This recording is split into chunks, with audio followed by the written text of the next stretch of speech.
Oh, look. Oh, I see. Okay. Yeah. Oh, I think it's still difficult. Is anybody a star? Hi, Tim. Pick your, sit wherever you want it.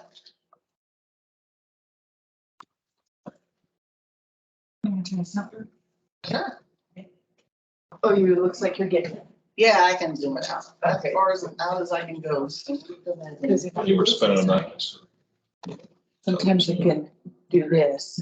I don't know if this is. No, it's not a touch screen. Okay. Yeah, no. Not like everything else in the world. Good evening. Good evening. It's Peter on the call. I just have audio. Oh, hi, Peter. Here. So this Tina, we have Misty Holler, Dr. Chris Larson, and Andy Samasco, and Tim Alley. Do you know if Marie's going to be able to tag in any way? I was thinking she was going to, but I'm out of town, so I'm uncertain. Okay. I knew she said she had last minute family and she didn't know if she could participate, but I guess it is 5 o'clock. So since it's a new meeting, I talked to the city clerk. We don't really have a chair yet. We're gonna have to elect a chair. So does someone want to volunteer to be the interim chair and follow the agenda and call us to order and I volunteer? can do it. No, before. Okay, all right, sure. That'll be great. Unless there's any objections. Start off. I didn't hear any objections. All right. So we're gonna agenda. Everybody reviewed the agenda. Okay, great. It's pretty complicated. I guess we're gonna call the order. No, we need to move to the agenda. I remember, right? Do you want me to do roll call Yes, first? I guess so. Okay, so I'll act as the clerk. So Tim Alley, Here. Peter Briggs, Here. Misty Holler, Here. Marie Holst is not here yet, Andrew Samasco, Here. and Chris Larson. Here. Okay, so we have a quorum. All right. Just need somebody to move to. I'd like to make a motion to approve the agenda. Seconded. Any objections or any modifications to the agenda? Any objections to approving the agenda? Okay, going twice. So, agenda's approved as is. We can read it if we really wanted to. Election of officers. What do we need for officers? So you need a chair and a vice chair. I don't think that they won't really have an active role other than call the meeting to order and, And but play the voting game. yes, but we do Yes, wanna- need I'll do a nominations. vice chair if. So we have officially elected. So I nominate you for vice chair. Second. Any opposed?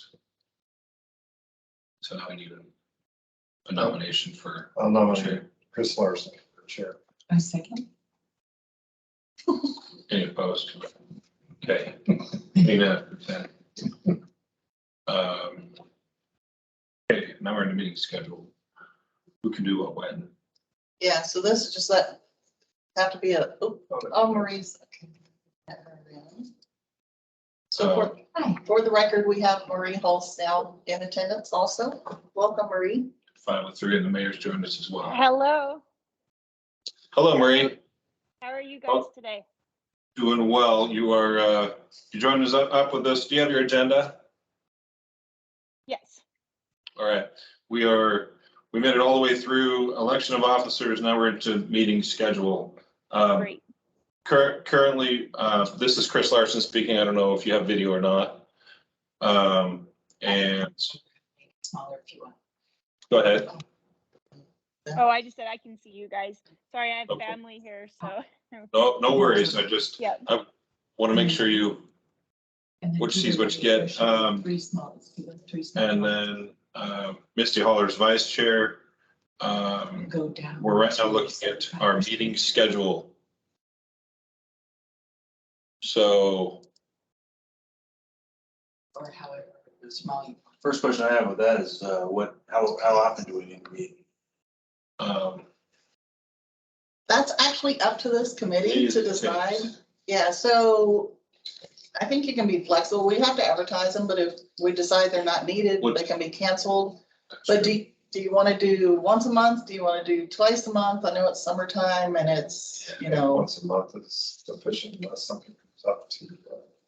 So it really comes down to how well we can look at what we've got, kind of divvy up assignments, do the homework, because there's a lot of reading. And there's gonna be a lot of spitball on some stuff, so depends on how hard people want to work on it. I mean, I wouldn't say it's closer than 2 weeks, that's way too close. Right. Personally. I have a procedural question. Go for With the Open Meetings Act, if we are communicating via email, trying to work through content that we would discuss at a meeting, what limitations are there for email communications?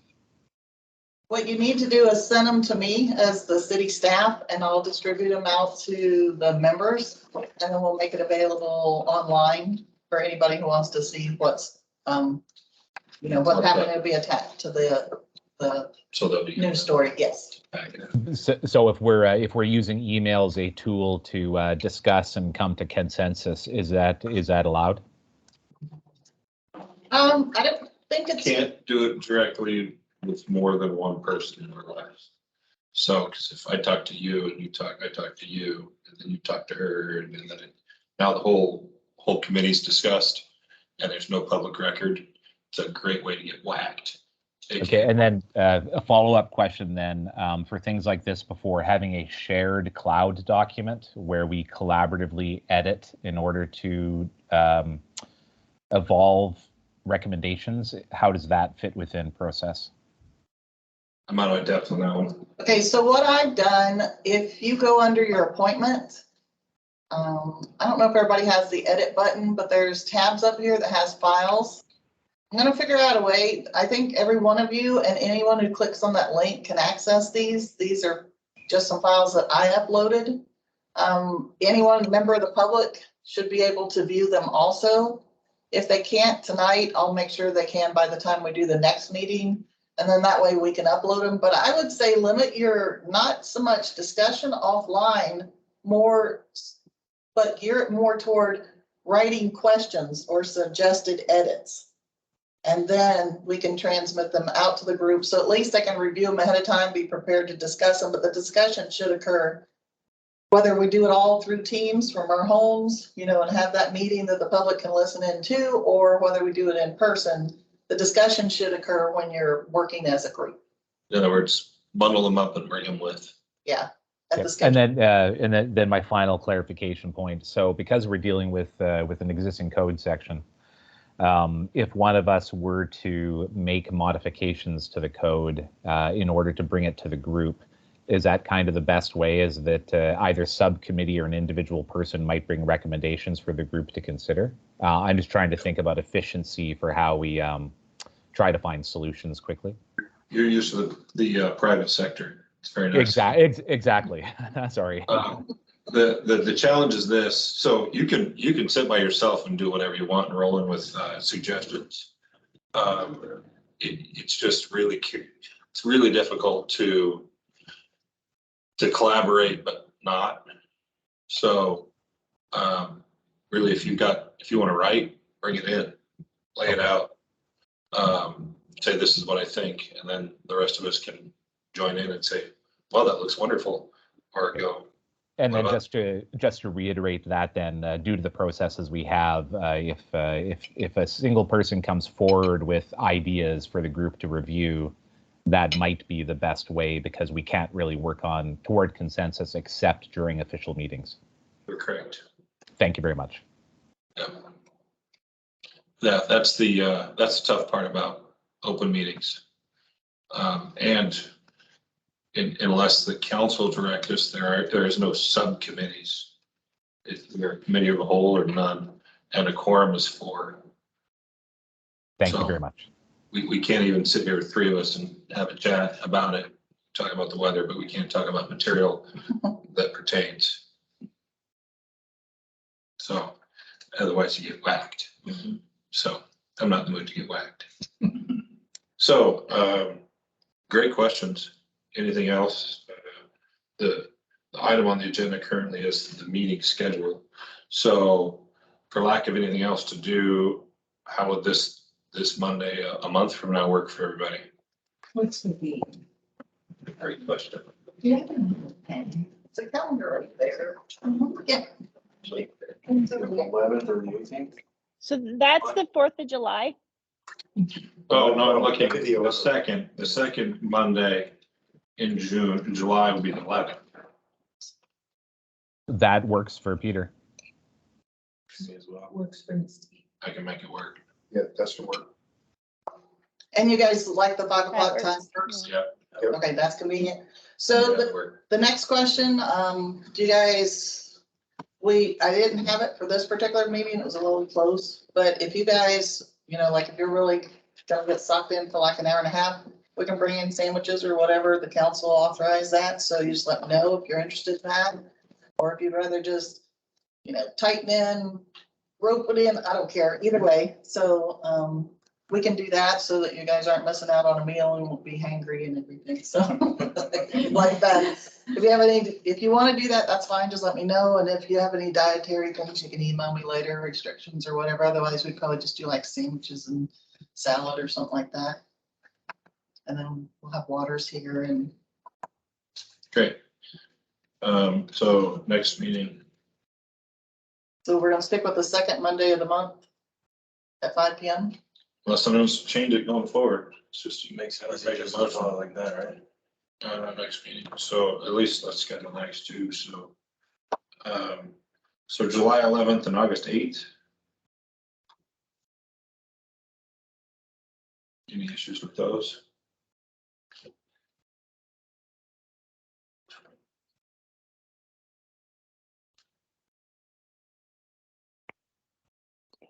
O'clock, sure. Those work both for me. Cool. I And then concur. what I can do is go ahead and just for the clerk, for her getting it on the calendar to show, I'll go ahead and put in six meetings Okay. at the second Monday of the month at 5 PM. And like I said, if we need to cancel them or if we don't have a quorum, we'll cancel them or look to reschedule or whatever.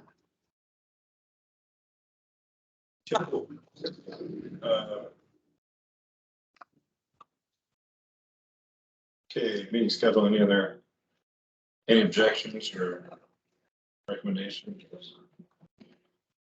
Going once, going twice, meeting schedule is set, at least until we change it. Next item is committee of the whole. Just need somebody to move for committee of the whole. I'll make a motion for the all. Second. Second. Okay, any opposition to moving committee of the whole? You know what that means? I don't.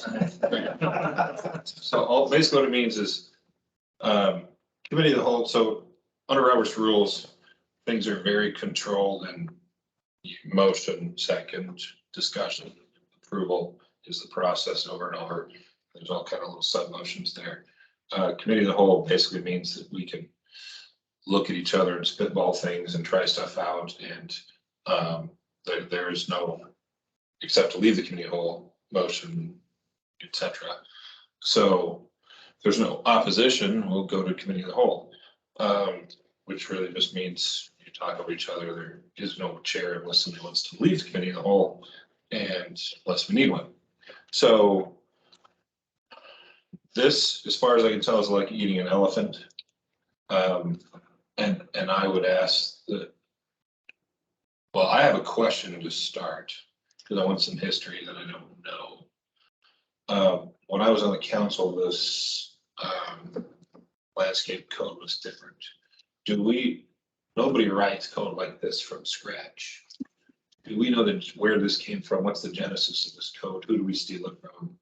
Can you give us some history, please?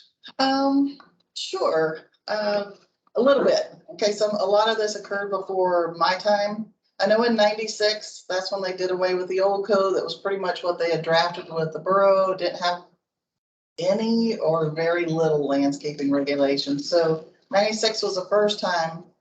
I believe it was probably from looks of it, looks like it was a compilation, just borrowing from Palmer and Anchorage and Fairbanks. It seems to be the recurring theme. As far as where they exactly got it from, I don't know. We don't have the records to show where they had that from. In 2005, they had a landscape focus group that proposed some recommendations. They worked for a while, proposed them. When it made it to the city council, they did amendments. I can get that information from you. I think I have the records from that focus group to see if they have like codes that they looked at to consider for moving forward. For the sake of time, I know I'd like to see some of that. Would you mind emailing that out? Sure, Anybody I'll want- email it to everybody and they Yeah, can just yeah. delete it if they don't want to see it. So that. Yep. And actually, I think I'm going to be exact. You have to email it to everybody. Yes. So that would be great. I have one other question. Maybe I don't want to own all the talk because I can. I'm not really well. But what I want to know is who I'm working with. That's. I know what I do. I know what you do. I know your husband, but don't know you that well. I'll start. My name is Chris Larson. I have an active construction project going on. I've run the practice I'm at now for about 11 years. I've been practicing in Wasilla for 17 years. It's been a real interesting process building, and especially in addition, because you gotta take what's existing and add on. It's been an education. I'm gonna leave it at that for now. So, Tim. I'm Tim Alley. I'm a civil engineer. We're not right in city limits, but our office is actually just right down the street from you guys, just past the bank. Montgomery? The boutique company. We have a satellite office out here. I have 3 guys and some inspectors working in our office out here, and we have about 15 more in Anchorage. But yeah, so I'm the civil engineer record for a lot of development out here. I did the Shasta Sun Mountain, the whole site. We have another bigger development that we're getting started on as far as design goes over by Home Depot. And then just kind of different things all over within the city or within the borough, also in the city of Palmer. So got a lot of commercial and private development going on there.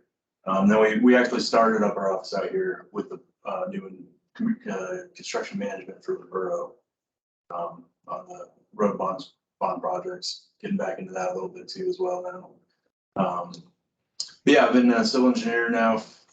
I got my license back in 2013, so a little more with that and the experience before that, about 14, 15 years experience. So, yeah, And who do you work for, Tim? the boutique company. Okay. Where's that at? Exactly? You know where H5's office is? Like, so you go just past. Oh, yeah. Creek. It's on the right side, not the Yeah, left. yeah, Okay. yeah, we're right there, right in front of Gotcha. them, I forget about that. next to Carousel Kids. Cool. Andrew, how about you? Andrew Samasco, I'm an architect. I work for Architects Alaska and been managing our office out here for the last 20 some years. When I came back from Alaska, I used to have my own practice out here from about 86 to 91. It was a architects called Architects Inc. at one time, and Architects Business Samasco, so he was guys been on. Went to Montana for 10 years. Things got slow down there. Weather always were slow, but they got slower. So I ended up calling my old firm back up and they said, yeah, can you be here tomorrow? So I showed up. I manage the Wasilla office. Most of our work is out here in the valley, several projects in Wasilla right now. We do work all over the state though, out of this office as well as our Anchorage office, which is our main office. We're now doing work in Montana, so I'm on a track down there too, since I had my connection 10 years down there. Do you know Peter and Marie pretty well? They work for us, so consulting team. Cool.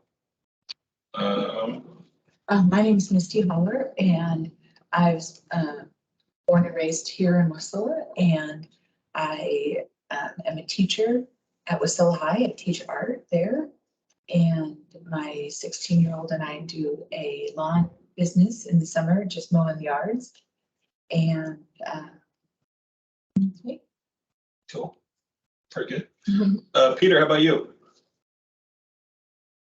I always have to remember to unmute. Yeah. Peter Briggs, landscape architect. I've been practicing up here for this is my 20th summer. So not summer, 20th year. I'm originally from Yellowknife in the Northwest Territories, so pretty familiar with northern communities. We've done about 40 projects, I think, in Wasilla and around Wasilla since about 2012. So familiar with the current code, the previous, and the previous to that. So the different iterations, so pretty familiar, and have worked with everyone, I think, but Misty. Cool. What company are you with? With Corvus Design. So. Okay. I met you, or at least your people. Yes, yeah, and Marie's next, so I'll pass off to Marie. Hi, Marie. Hi there. So I'm Marie Holst. I've been a landscape architect since '06. I originally started down in Northern Nevada, worked extensively in Northern Nevada, Northern California, Lake Tahoe area. And then my husband and I moved up here in 18, and I started working with Peter, and I'm a local out here. So I've kind of been working on the local projects, worked a lot with Tina, worked a lot with Andy, worked with Tim, and we did the landscape design for your office, Chris. So we are familiar with most of you. That is my experience. Cool. I think that's everybody. So now that the introductions are made, how do we take bites out of this elephant, or who's got what on their projects? I mean, I'd kind of like to step background a little bit of, I read the information, but why we exist and what our main goals are and Sure. Yeah, so I'll just jump in. So the purpose, obviously, it's kind of briefly outlined in, with your applications and legislation.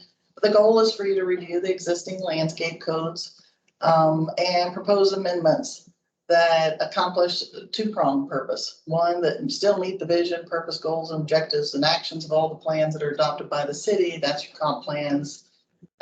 This committee, it's interesting because neither the city council nor the planning commission talk specifically about downtown, but downtown has its own set of landscape regulations. So I would say at least start with the city as a whole first, and go through that. And then some of those recommendations you may want to roll into downtown. Downtown's a different character. It's a walkable environment with different setbacks. So it's a totally different animal. So I would say put it off to last, and then if you want to get in and have some general conversations about that. But I think the main focus is the remainder of the city, because you're only talking about 6 blocks in downtown. So you have your comprehensive plan, your downtown area plan, your downtown overlay district. You have your land development code, which is chapter 1633. I think that was included in your package. That's our current rules. They were just updated in 2021. And then the changes in 2021 were not wholesale changes. They kind of grew and grew a little bit and got a little bit bigger. It was supposed to initially just talk about landscaping requirements for industrial businesses, but then it kind of morphed, and there were some suggestions that seemed small and quick, and we started adding some things on. So it turned into a little bit more baggage, but it was still minor things. The last rewrite was in 2017. At that point in time, that's when we did the major shift from what was adopted in 96 to 2017. At that time, the standards were minimal. You were required to retain 30% of your natural vegetation on your site, and you were required to plant 6 trees and 12 shrubs per acre. Now, as I've been here almost 12 years, you guys have obviously been here a lot longer than I have, but you can go through the city all over the place and see clear lots that aren't developed. Now, the code at that time, and it still is, retroactive. So if you had cleared your lot anyone had cleared that lot contrary to the code, no matter when, it could have been in the 60s, you had a requirement to plant back 30% of your lot in vegetation, in addition to the 6 trees and 12 shrubs. So in 17, as part of the review that the commission did at that time, they were looking into ways to accomplish the goals and purposes. of landscaping for the city, which is aesthetics mainly. And to encourage future economic development, because again, an attractive city attracts more businesses to want to be part of this, and it's a cumulative thing. So what the commission at the time recommended was that we reduce 30% to 15%. They also heard a lot of concerns raised by the development community that it's hard to work around existing trees. It's easier to clear the site, grade the site, and then go back and replant. So the big change that occurred was they removed the 30% requirement. They allowed you to clear cut everything. You had to put 15% back of the lot in vegetation, but the trade-off was it would be prescribed and it would focus on that perimeter, that aesthetic appearance from the perimeter and your parking lot. So those were that's where you see the counts of shrubs and flowers and trees and boulders and mulch and all of that. That came out of that 17 code. So again, move forward to 21. We talked most of 21, dealing with industrial uses. Obviously, the intent was never to hold them to the same standards, especially if they're in an industrial park. It doesn't make sense for all this landscaping that you'd expect to see at Target in an industrial park. So we spent time on that. That's still on the table. You can certainly go look at that again, see if you have recommendations. I would definitely not exclude it. I don't know that we hit that we received enough input about that to actually come up with some good solutions. So it'd be good for this group to hit that again. But so the purpose of this is, again, trying to find that balance of achieving that aesthetic appearance that encourages economic development. And I gave you handouts. That's just the purpose out of the landscape code. It's double-sided at the back. I was just telling you last time it was updated. So you have, A through L, tells it right there. That's the purpose of our landscaping. So you need to keep that in mind as you're coming up with solutions and recommendations and amendments. But other than that, some of the things that you need to consider is how to make it easy to use and clear so that you get, so that they're predictable outcomes and that they're consistent application of the code. The intent, that's what we've been trying to clean up over the years, is to make things more clear. Again, regardless of where it lands, there's ultimately a cost for landscaping. And the sooner you can know what that cost is, a developer, they can factor that in, to their project and include that versus. Disgusting. It's expensive. That's really, and then one thing that we're lacking, I don't know how to fix it, and I'm hoping you guys have some good suggestions on it, is maintenance. I'm not from here, I'm from Florida. I've lived in the Northeast, I've lived in, Miami area, I've lived in different, North Carolina and seen, but this area for some reason struggles with, they will put $50,000 of landscaping in the ground and not water it. I don't know, should codes be prescribed that require that? I mean, it says you have to maintain it, so then it becomes a code compliant issue of if they don't water it and it dies, then you have to replace it because it's a perpetual requirement.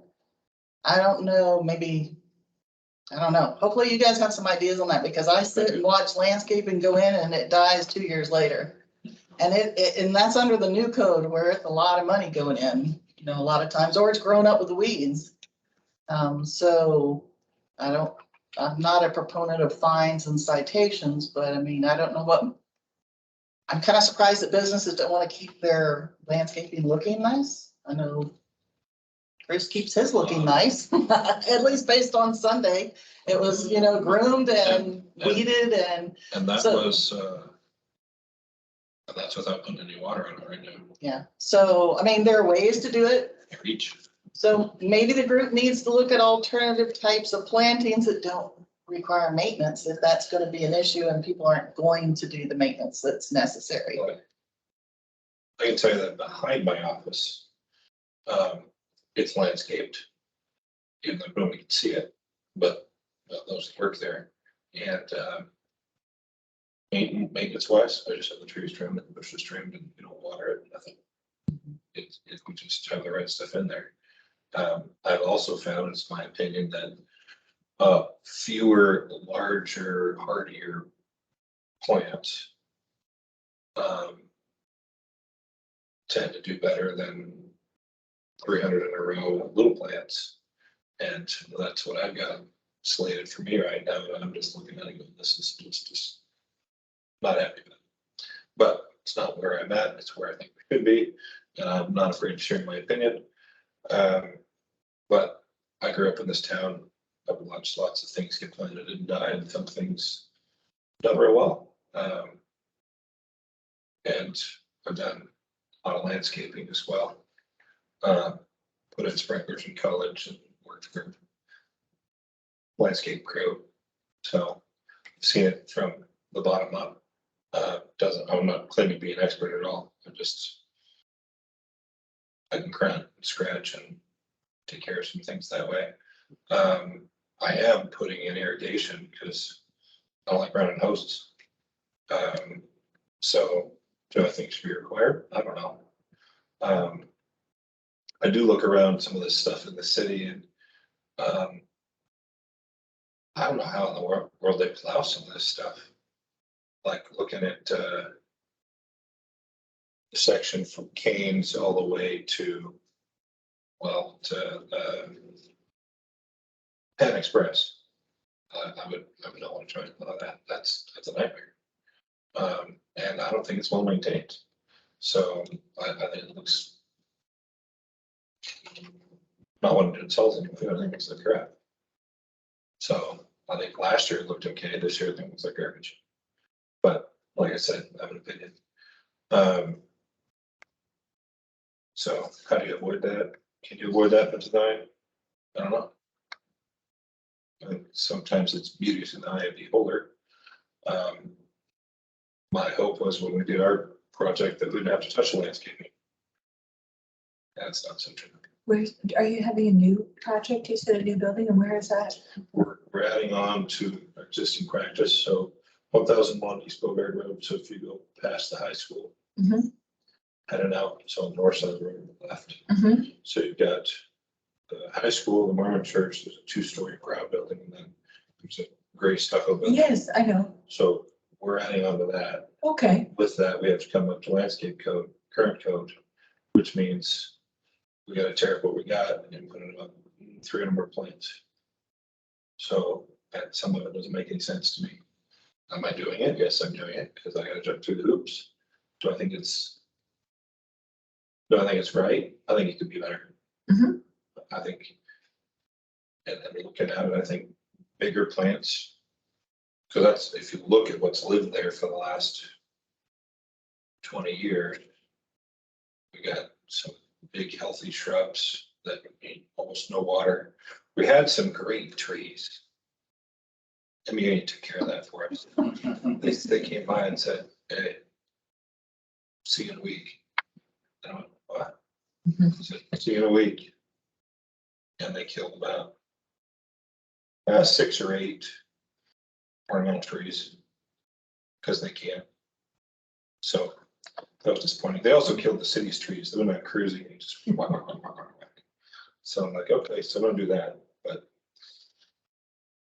the shrubs kind of grew up in their place. But that's my opinion on it. I think I like simple. I want to look good. I mean, I'm sitting between 2 of the biggest offenders in the world when it comes to landscaping. You look on a lot either side of me. The only thing to the Palmer side of me, the only landscaping they have is about 6 boulders in a row to try to block snow machines. That's it. The rest of it is natural vegetation. Or the grandfathered. Yes, it's natural vegetation. Oh. Called weeds.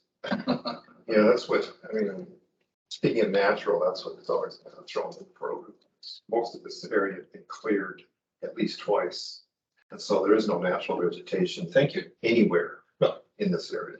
The lot that we're sitting on when I was a kid was crap.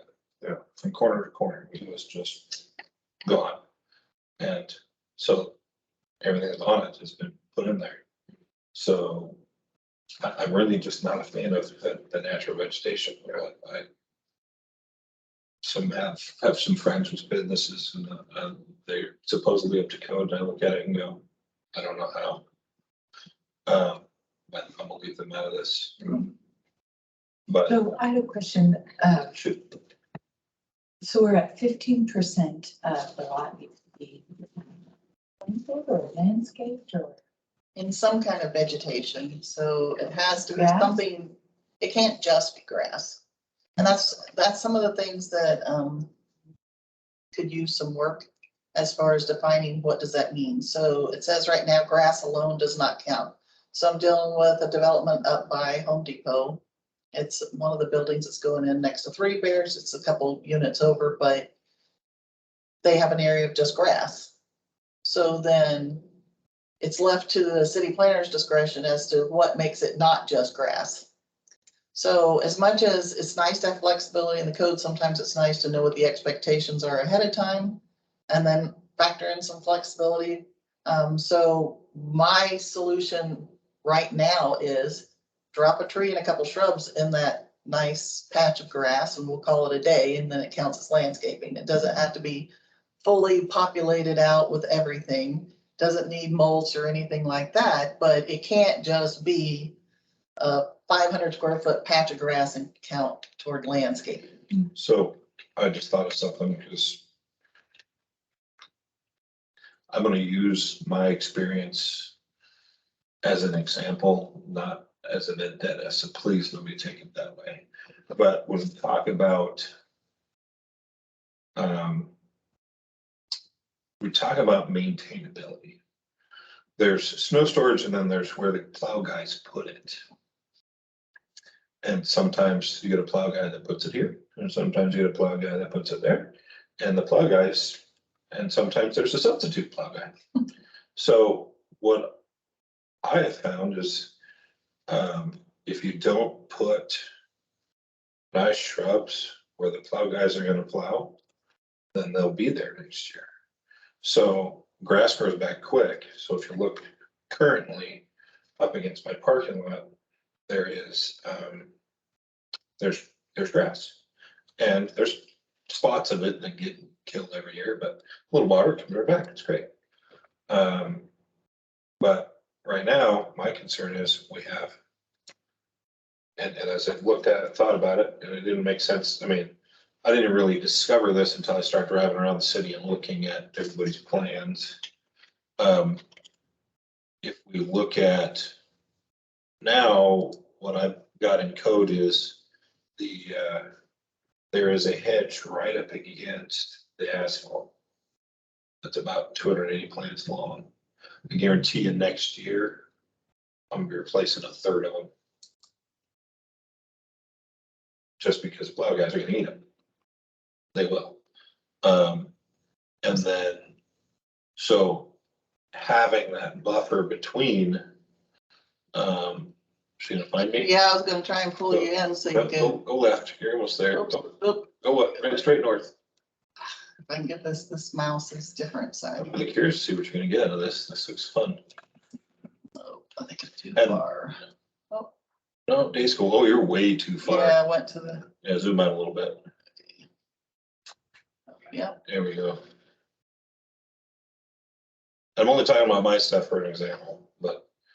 right, and I think it's helpful too to have examples. But, all right, Two right yep, here, right, oh, to the right. this one. Okay, And this is apparently done in the winter, I mean, just at the end of the winter, because my grass is usually green. So, so Marie and Peter, can you see it?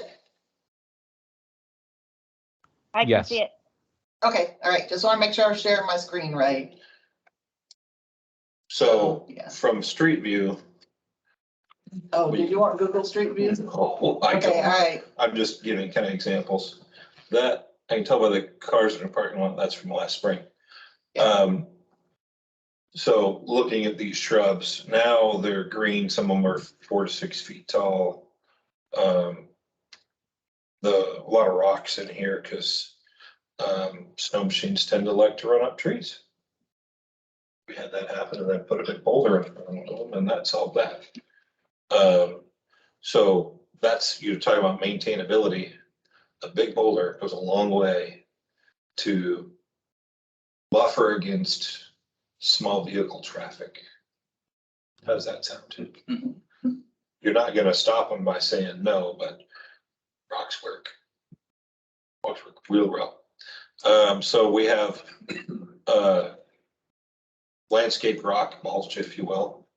The good landscape fabric underneath goes a long way to keep the weeds down. But looking at it from street view, looks pretty good. In fact, there's enough of a rise in there, that you can't see much of the parking lot. But back from there, Oops. Okay. I was gonna get you your street view real oh, quick. I'm real curious to see what this looks like. There's Peck Street. Yeah. Are Right you there. Complete Family Care, is that what Yeah, you're calling that's you? part of it. Well, no, there's 3 businesses tucked in Oh, there, okay. and that's one of them. So that stuff is really updated. I think they actually updated it, so I'm hoping when we see it from the ground, it's gonna be, it came through last Oh, fall. There we are.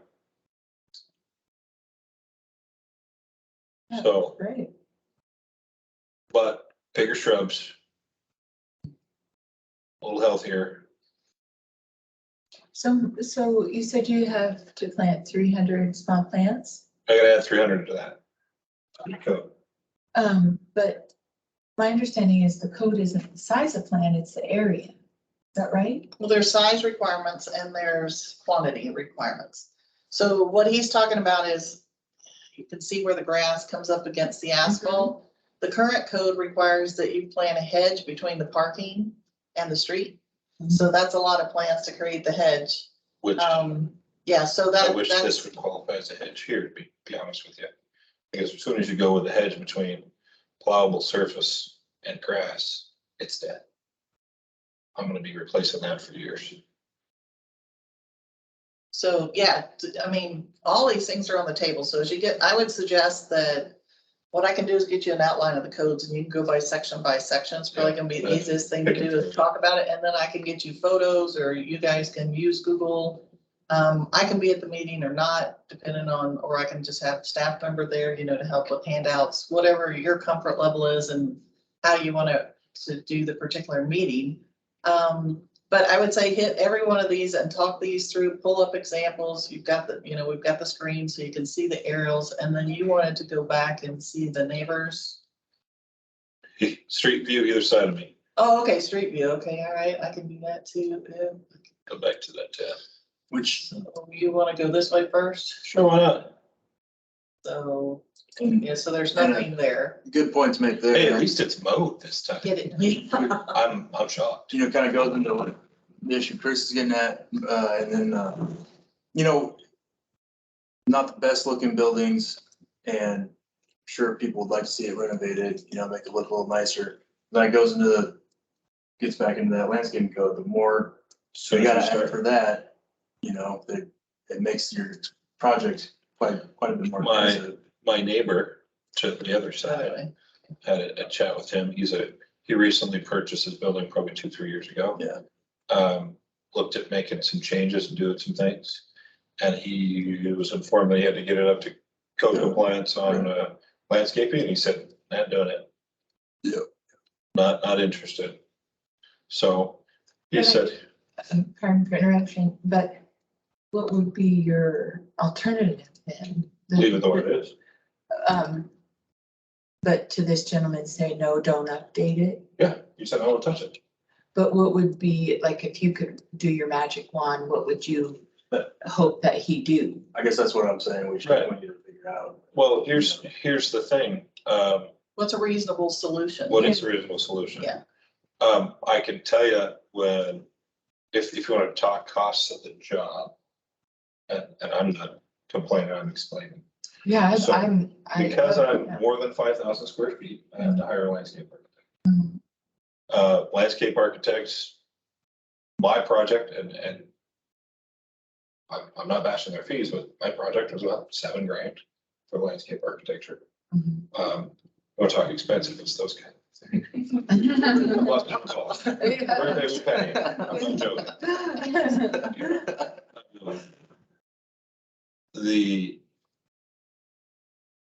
So you have to do that. Bonds, bond things, I think. The bond is a pain in the ass. There's one place you can get them. So in the bond, fortunately, my bond was, I think it cost me about $1,000. Okay. Give or take, but it was a lot of time getting it sorted out. It's a surprise, so. Well, and then you'd have to run around and try to find someone who would do it. Yeah. And I'm bonded on an existing structure. I don't know if you're pie in the sky where it's at, I don't know. And then you've got, when you want to procure 300 plants, you got to find them, Mhm, which is challenging, especially in this environment. mhm. That's finding them and paying somebody to find them. Then you got to buy them. And then you can't plop them in the ground whenever. If you plant right now, you're done. Right. They're fried. So I can't plant right now. I mean, I could if I'm an idiot. Mhm, I don't even I can't get water out there right now. right. That's why I've touched it. That, and there's a gigantic fence, there's a perimeter fence sitting in the middle of it too. So you have to have job site security, you're asking for it as well. So, and then you have to plant them and maintain them. So all in all, the update to my project is probably in the realm of $30,000 to take that to code. This So, Misty, for your benefit, a good way to quantify it is the code requires 1 tree per 30 lineal feet of frontage. Okay. It requires 2 shrubs per 100 square feet. So for that 30-foot tree, that gets 6 shrubs and 1 tree. And then there's 9 perennials for every 100 square feet. So for that 30 feet, you have 27 perennials. The costing on that nowadays to have a contractor put in a 2-inch caliper tree is about $750 or $800. A shrub is typically about $60 or $70, and a perennial is anywhere between $20 and $35. So the perennial costs wind up being equivalent to the shrub and the tree costs. And then beyond that, there's the boulders and the fence requirements. And since I have the floor for a moment, one of the big things that I've chatted with Tina a little bit about is if we're looking at a code that is actually better than codes in other locations, somehow specifying and enforcing good planting soil that will hold moisture, that would be a big thing toward maintenance and plant qualities, because Chris, it sounds like you know what you've got going on because you have experience. But we found that we did exactly that. That's why all that stuff's so wide. We found that a number of business owners wind up hiring a contractor that doesn't necessarily deliver the product that they should be getting. So then not only are they putting in a code landscape, and even if they want to take care of it, it's more difficult because they weren't installed well. So that's a pretty big or pretty quick summary for the quantities and the costs involved. Thanks for that. I didn't know there was that out there. I'm just telling you my experience. And what I would also say with this as well is that Marie and I have been tracking this for quite a while. We actually have recommended code changes, different things that we did on our own, as well with the ASLA. At the end of the packet that people received from the city was a 2-page request from the American Society of Landscape Architects that related to forming of a committee like this. So that kind of gives some things within it that we could look at doing. For example, looking at what codes are used in other similar areas, looking at the costs involved with the landscape, just a little bit of data to look at how the code might be modified. And what I might put in front of people for the next meeting, we do have summaries so far of our thoughts on plant sizes, plant quantities, that kind of thing. If people would like, I kind of see 2 approaches. One that Tina mentioned is we can go through the code section by section, or we could start just by looking at the things that we've heard are client concerns. So it kind of depends on whether people want to be, and maybe that might be a nice way to start, because we can start with the main things we've heard and then dig deeper as necessary. So I might informally propose that. If I can say something, it was interesting to me about Chris's conversation with his neighbor, just my experience at Lake Tahoe. They have a similar situation where it's fairly expensive if you do a minimal maintenance related upgrade to your building. It turns into a very, very expensive cost for them to upgrade it to the current code in that area, which leads to people not doing any improvements at all. So it would be, yeah, this is a very common thing all over in my experience. So just kind of in that specific instance, be good to find a good common or good balance there on how we can improve the city's looks without discouraging them because of the cost for the landscaping. And in enforcement, just it doesn't work. Anchorage, every other jurisdiction has similar maintenance and longevity issues. I think it's because Anchorage doesn't require perennials. It might not be as obvious when there's a bunch of dying material. I think, Peter, I agree with you. If we can start off with what do we want it to look like, and then make the words match, because it's really easy to get lost in what's on the paper, and maybe it's just the wrong stuff on the paper to begin with. I think we just sit down and say, well, okay, what looks good? And I've got an interesting situation. I think that looks pretty decent, especially when you compare it to my neighbors. And they don't want to touch a thing because they don't want to open the can. They don't want Pandora's box. If it's easy to kind of walk people up, if we encourage, in my mind, sustainability is a funny word. People use it different ways. If you could plant plants that stick around for 20, 30, 40 years pretty easily, people will do it. If it 2 years later it's all gone to crap, you'll don't want to do it. So, and a lot of this, there's as much work underground as there is above ground on this. But like you said, some contractors don't want to touch it. Yeah, the material underground is just as important what's above, but people don't necessarily recognize that. No, not if they care. And just for example, I'm irrigating the entire front of this project. I'm not irrigating the back because it doesn't really need it. It's held up really well. But the front of that, an irrigation system is close to 15 grand. So, but that's actually sounds like a good deal. It is. They're expensive. They are, but tell you what, they're worth the weight in gold if you want to hang on to stuff. Exactly. Because you can just set it to run and control it from my phone. It knows if it's raining. It knows if it's not. So going back to process, Tina, you had mentioned earlier that you might have access to the deliberations from the previous committee. I think that would be fascinating to see. I believe in the weight of previous committees and understanding what they did. So I think that would be great. And then, as I mentioned, if the group would be interested in it, what I could provide would be a short list of the changes that clients have identified or people have looked for because they have created points of confusion or points of contention. Sounds fantastic, because I've got my own list.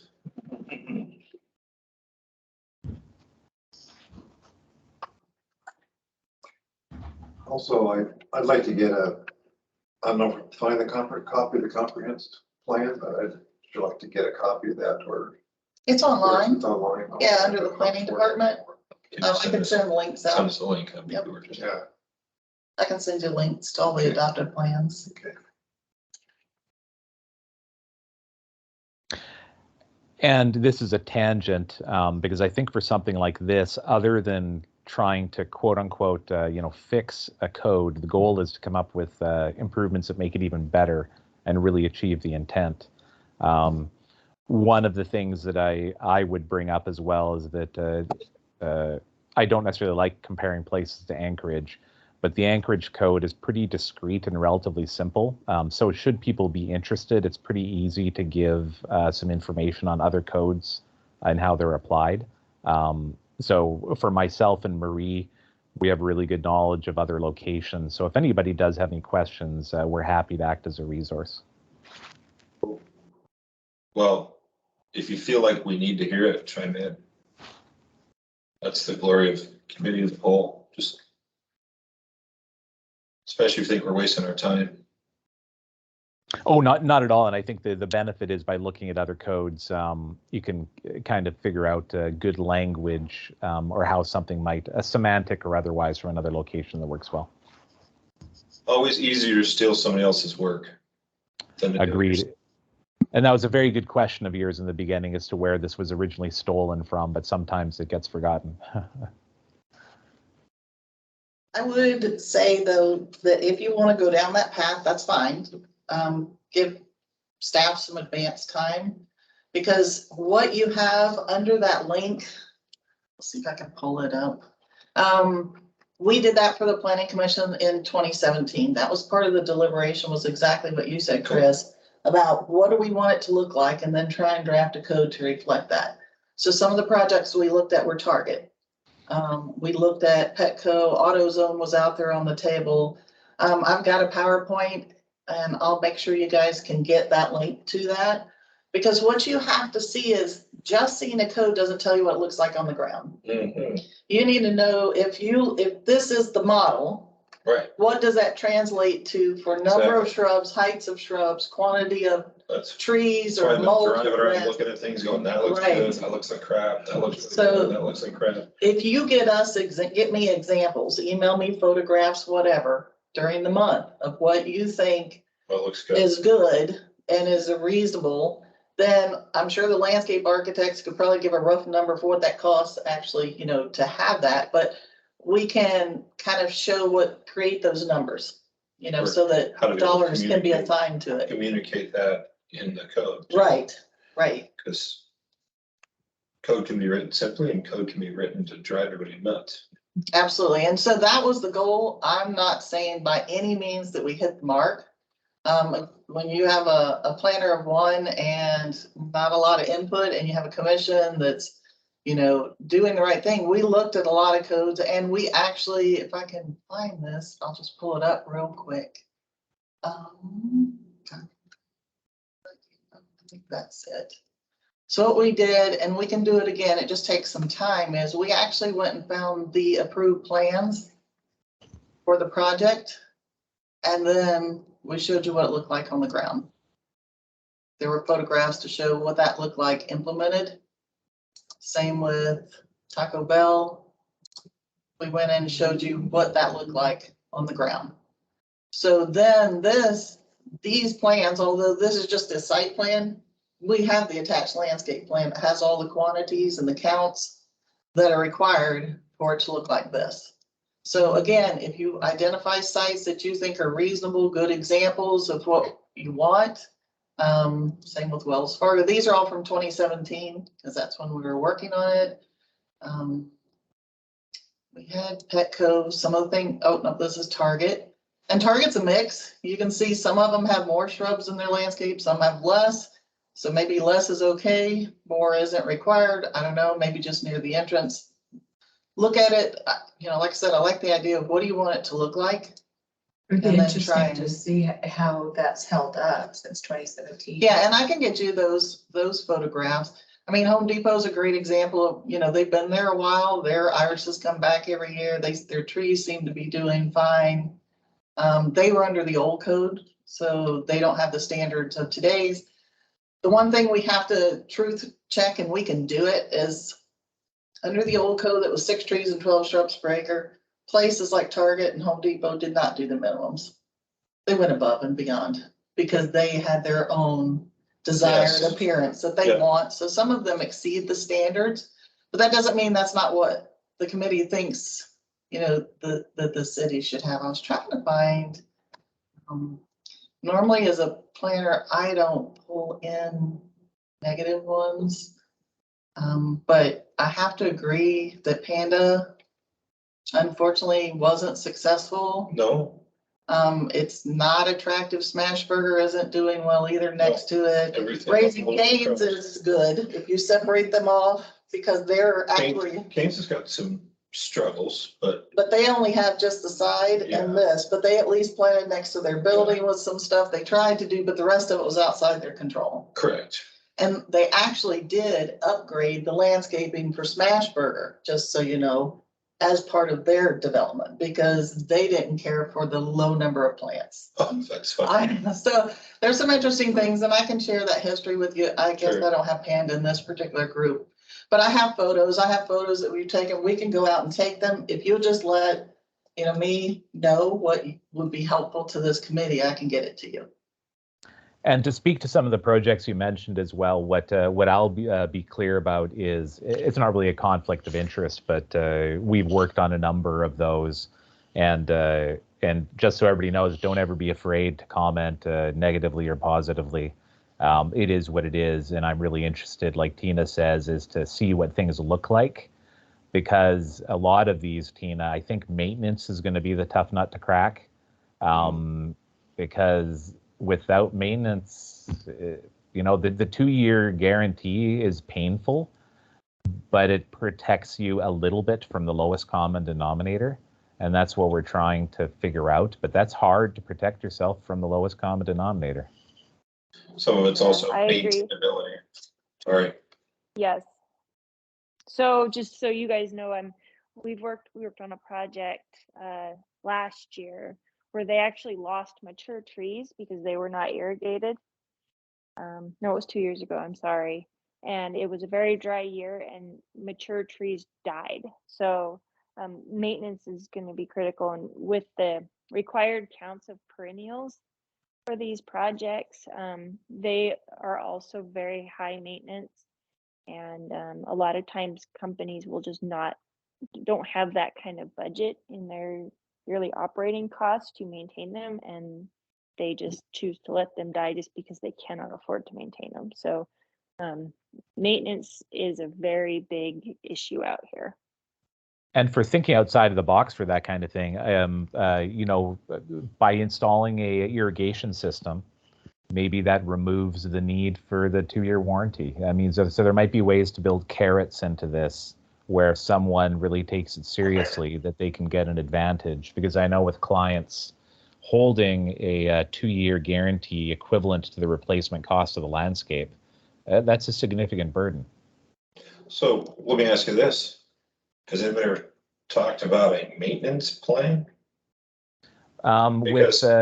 With Anchorage, for some projects, are supposed to submit a maintenance plan to the city. But then again, the challenge is someone could submit a maintenance plan, but there's nothing holding them to it.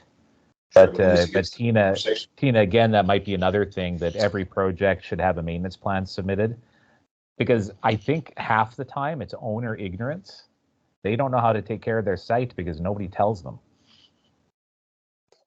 Because here's one thing that drove me nuts.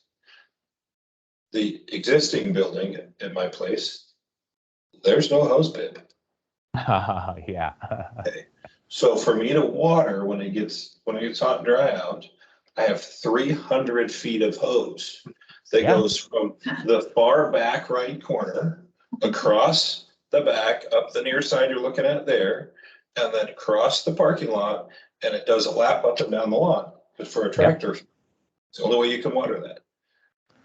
And within the current code, there is a small amount that relates to architecture regarding facades, but it could be fair just to say that for a property, you need to have a hose bib for every 100 lineal feet of building frontage. Yeah, because or then can you reach it with 100 feet of hose? Exactly. Can you get from one corner to the next? Because it's obnoxious. I've gone through a lot of hose. Now we don't have that problem. There's going to be 3 new hose bibs, one of which is going to irrigate the whole front of this place. But I couldn't believe they did that. Like lazy sons of guns. Yeah, they could have put one right there on that front corner, but they didn't. And one of the benefits, what I like about code isn't just necessarily about the current landowner. It's about future landowners So if someone makes a weird decision not to have a hose bibs, it shouldn't impinge the ability of a future landowner to do good maintenance. Yeah. So make them explain how you can get there. Because I can tell you that fire code, you got to be able to, it's 75 feet. Well, I know that because of you guys. Now, Peter, the one thing you gotta remember here in the city and in the borough in general is we don't do the building plans review, the fire marshal does. Right. So we don't Yes. see those plans, we don't see where the fixtures are or any of that. Make a mark on Yep. the plan. Okay. No, we don't get the plans, that's what I'm saying, the city hall does not. You'll still get a site plan, you could have a site plan. Okay, all right, Yep. well then I just wanted to make sure, because Peter's used to Anchorage where they do the building plans review, but we do not. So we would, you definitely want to indicate how and where you would show that. If you put Well, something like that as a requirement, that's a simple thing, and you'll know it's covered then too Yeah. and stuff. Okay. Well, and Tina, you see the building elevations, right? And I think that would be a pretty easy thing to add to the landscape plan as a requirement for the landscape plan to show where the hose bibs are. I have difficulty getting the mechanical boxes and equipment on the sides of the building, so it is gonna need to be called out specific. Well, and I think it's another good point to address as well as with the different disciplines working. There's still quite a few people that haven't dealt with this yet, so there's a fair amount of education still. So hopefully it'll get better. I was gonna say, I mean, from my point of view, the architect is the guy he's the general contractor of the design side. And he says, this is what we need, and his consultants, including engineers, guys doing site plans, guys doing landscaping plans, they can show that on their stuff just as easy. Everybody's got to coordinate, should be coordinating with each other and stuff. So, I mean, I like to show on our elevations, so I like to show if there's an electrical panel out there, that's shown on there. If there's whatever, fire alarm, the fire hose connection, all that kind of stuff can be shown on those elevations. So that shouldn't be too difficult to at least. So then it would trigger Peter to ask the architect, where's the hose bib? And what's the supply volume?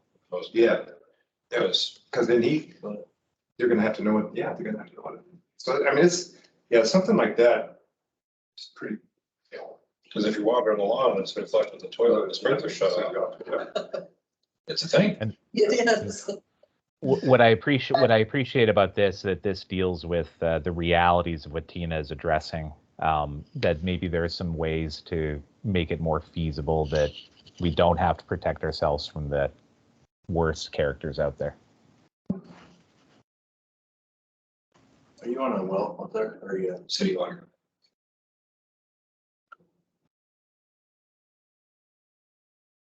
But we have more water than we need. I said about 120 PSI all day long. That's that. nice? Yeah.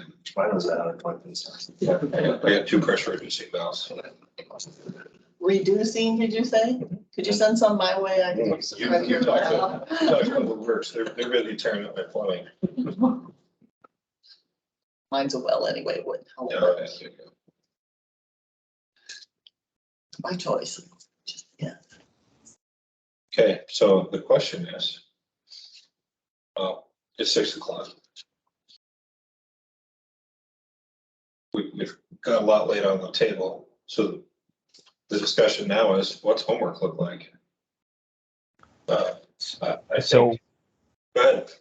oh, sorry, I was going to say, so what I volunteered to do is to share through Tina whatever notes or issues we found. So I'll share with Tina prior to the meeting, and then that can act as a part of a basis of our discussion. So I'll volunteer to do that if that sounds good. Great. I would recommend that everybody drive around, take pictures of what you like and you don't like, and then be prepared to say why you like and don't like. Anybody who's, I mean, I've been involved in maintaining it, but sometimes I look at things and go, how in the world are you guys gonna keep track of that? Because, you know, the end user, the maintainer and the the person who buys it next, because I might be willing to put in a lot of time and effort into my landscaping, but whoever buys it after me might look at it and go, well, hey, if I can't set the sprinkler clock and have the mow guys show up, I can do it. So simplicity in mind, I guess. Could I ask a clarification? You So- go. So your neighbor, what's the person's name? Or just first name, your neighbor that owns That the guy. building? Yeah. This way? I'll be honest, I forgot his name. Okay, so your neighbor. Yeah. He's owned the building for about 2 years. Okay, so I guess my original question was, we want this guy remodeled because the building's Yeah. looking outdated, We- but we also want him to be a responsible developer of his property and maintain his property. Right. So would your idea be that we still require him to do that, but do it at a more practical level? Or what would be your goal, I guess? You wouldn't say remodel, but don't do anything to the landscape, would you? Or that's my question. You know what? This is a committee. I can turn the question back on you too. I would say absolutely, you have to Do something. participate in the landscaping. It's a price of doing, Yeah. making our community better. So, And to speak to that, what Anchorage recently put into code was that it's a 10%. So if someone is updating their facade of their building, the front of their building, and they're putting $100,000 into it, they're required to spend 10% on the site to bring it into conformance. So in a situation like that, there's a very small little sheet where you do your calculations, and then you're supposed to spend 10,000 on trees, shrubs, a walkway, the things that they're out of conformance with. wow. Does I've that count? seen that in quite a few other communities, and it seems to work fairly well. Plus, it's also very straightforward when somebody's coming in with an intended project. They don't get a surprise where the improvement cost for landscaping is 30% of their budget. Wonderful. That's my That's question. interesting. Great. Oh. But just so the committee knows, I think most people do know, but I know Chris may not, Misty may not. Facade work does not trigger any landscaping requirement. It's only additions. So if he was gonna paint that and put on a new He deck, wouldn't have to do any landscaping. right? So there is nothing to stop a business owner from making the outside look more, they could change the windows out, they could change the roof line, as long as they don't increase the footprint or intensify the use. So say he converted the whole bottom level to a restaurant, now needs more parking, he's gonna have to develop part that he didn't have before as parking, then it would trigger compliance. But if he stayed like retail, commercial, office like he is and stayed at that, he could totally gut that building and, update it, and it wouldn't trigger any complaints. So that's something to keep in mind too. There are some triggers in the code. And then keep in mind too, that the rules are different for new versus additions. The code needs some work, I would say, in the addition part it says bring it to compliance to the greatest extent feasible, which leaves a lot of flexibility, but it may leave too much flexibility. Or you know what I mean, judgment. Planners change over time. So you could get different answers, and maybe you want to prescribe that a little bit more and talk about scenarios of if you have this, then that. You don't have to do but this or that, so what would those improvements be? Because it's not bringing it up to exactly to code, it's to the extent feasible. And that was one of the things maybe we didn't hit the mark, and that's fine. And I'm willing to bring it up for conversation, whether I'm here or not. Yeah. What I tried to get and convey to Marie with the landscaping was she had brought up the issue of these are mature plants, like you said. So to put plantings around them could disturb those root systems. Yeah. So that needs to be taken into account too. And I think that's good to codify. But if you do have mature plants, that a landscape architect can show where this area is that you shouldn't disturb because it could kill off the nice vegetation that you already have. Marie was really good about just killing my grass. But and like you said, if there are shrubs, does it have to be a continuous hedge if they're of a certain size? You just have to prescribe that because it's really hard to say this one would be okay, but what about the next one? So putting it in words so that can be consistently applied, I think that's, you know, a good goal to come by, because the code, like I said, it just says to the greatest extent feasible. So you guys have a huge playground to play in to try and define that and make recommendations. So to answer your question is, what triggers it? That's one of the recommendations we can give. Yeah. Mhm. And do I want my neighbors to spruce it up a bit? I'll have it. Yeah. But sometimes the questions are harder to get than the answers.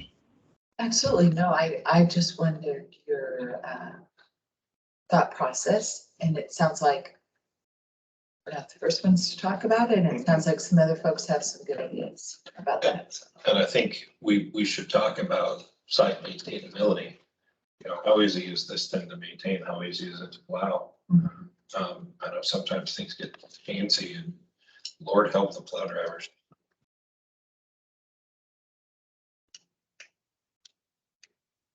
And they do as much damage to things as anybody else. I think there's as much die off in the winter can be as the summer.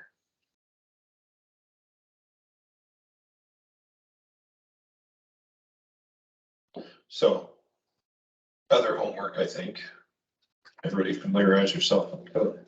You don't read it letter for letter, at least be able to find the sections. And peek back through it, because we gotta address this stuff, which is commercial outside of downtown, then you got downtown and industrial, et cetera. And, you know, it's a committee. We're not writing the code, we're writing our recommendations. So it can be as offensive as we want. All it means is that a majority of the quorum agrees on something. And says, I think this looks good. Then planning and the council have to approve it. Does go back to planning, doesn't it? It does. Okay. Yes. Anything else you guys want to cover tonight?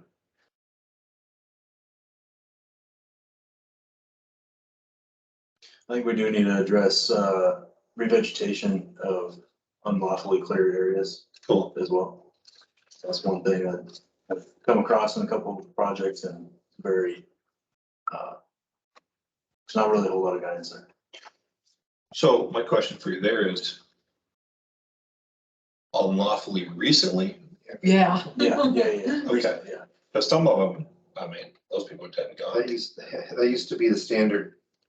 We're gonna clear this lot and then sell it. Yeah, and on Yeah. we're to clear out level. and on the same side of that, how we can write in the code, maintaining existing trees and vegetation, you know, Having a maintenance plan. or, I mean, I'm talking about areas like this, getting going on the development up there by Home Depot, right across the street. It's pretty much undisturbed land, which probably not. One of the few. One of the few, right? One of the They'd few. like to, you know, try to maintain as much of that existing vegetation as they can, They do. but they would like to, yeah. So that way you're not, you know, hacking it down and replanting it with, you know, $1,000 tree. So True. just something would. I've seen some spaces in Wasilla where that tree really should go. Yeah, And yeah. how long does a birch tree in Alaska last? Anybody know? If it's in a decent situation, 50, 60 years. Would be my guess too, 50. Yeah. If its roots get trampled, 20 minutes. It'll just stay small and bonsai. 50 or 60-year-old tree would be, you know, really, really tall, but there can be a 50 or 61 in an urban situation that's, you know, 14 feet tall. Gotcha. Okay. But if it got planted at the start, but if they get disturbed, if we cut too close to the root system, how long do they last? I've just seen a lot of. It depends on the proportion of damage to the root zone. Like you can take off 20 or 30% of the root zone on one side, you know, a minimum of 5 feet away from the trunk, and the tree should be fine. It's proportional. Okay. But even if you have, you know, like a lot that was cleared and you got some birch trees growing up and in a good spot, you don't really need to pull them out. Oh, No no, reason why you should be, should be. those are, they're already volunteered. Right, They're right. good. Yeah, And- yeah. and- Just saying. And Tina can address it better, but the current code does speak to retention of native, mass or vegetation like that. Tina has always pushed for that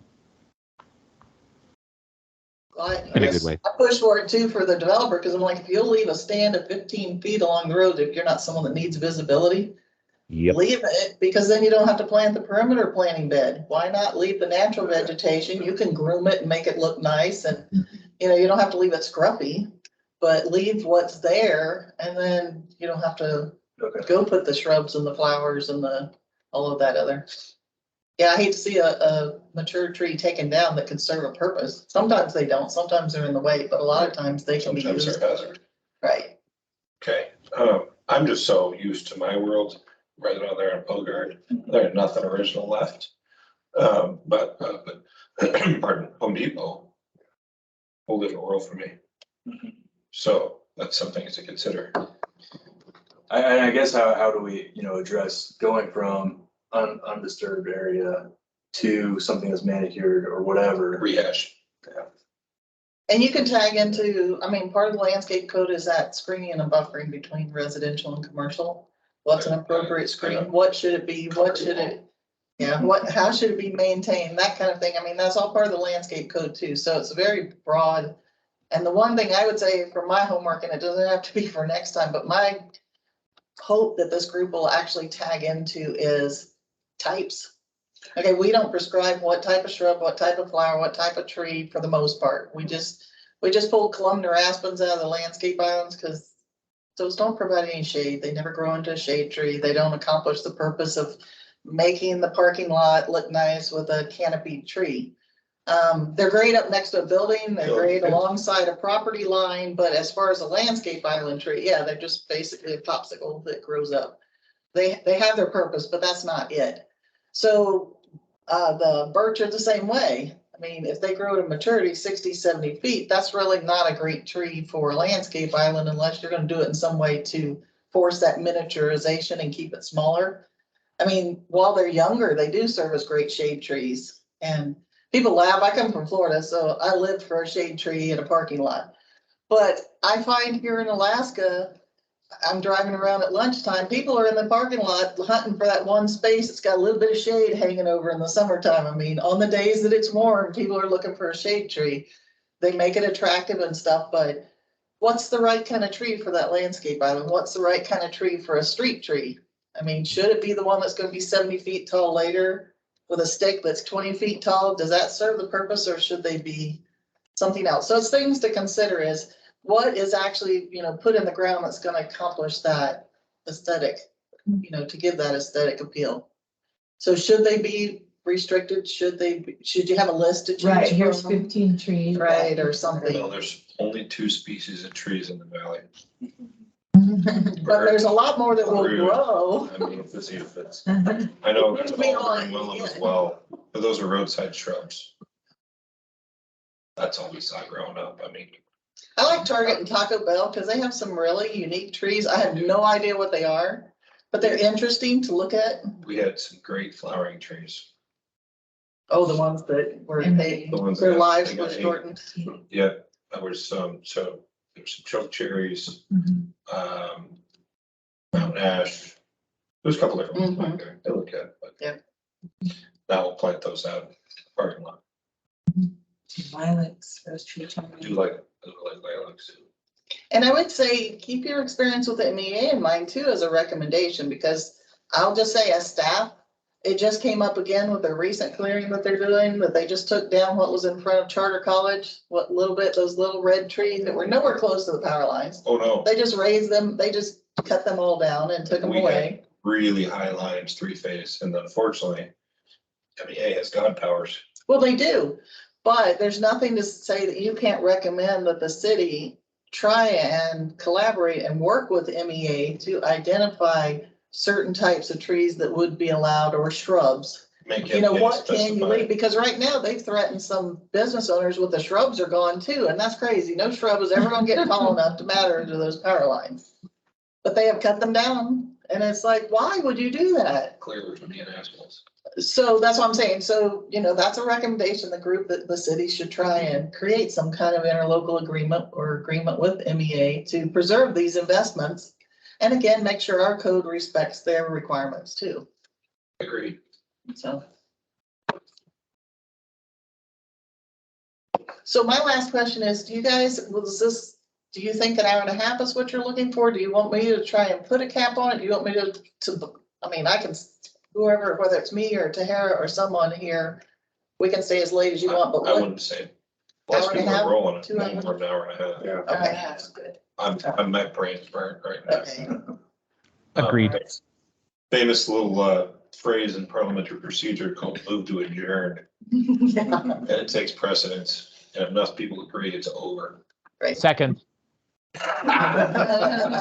So having said that, well, technically, we're supposed to see if there's any public comments. But nobody asked to join, so there's Well, no that's what I'm public in saying. attendance, so. If first, prior to that, any objections to leaving committee of the whole? None. None. Public comment? Public comment, none. Staff and committee comments, we just did. Unless anybody else has something to say. None. Any opposition to adjourn? None. Okay, for the record, we adjourned at 5:25. 6:25, sorry. 11 minutes. thank you all. It sounds like we've got a good group. It should be interesting and productive. Yeah. So thanks all. Look forward to see what you got to say. Take care, everyone. Okay, Bye. bye. Have a great evening. Thank you. Thank you. you.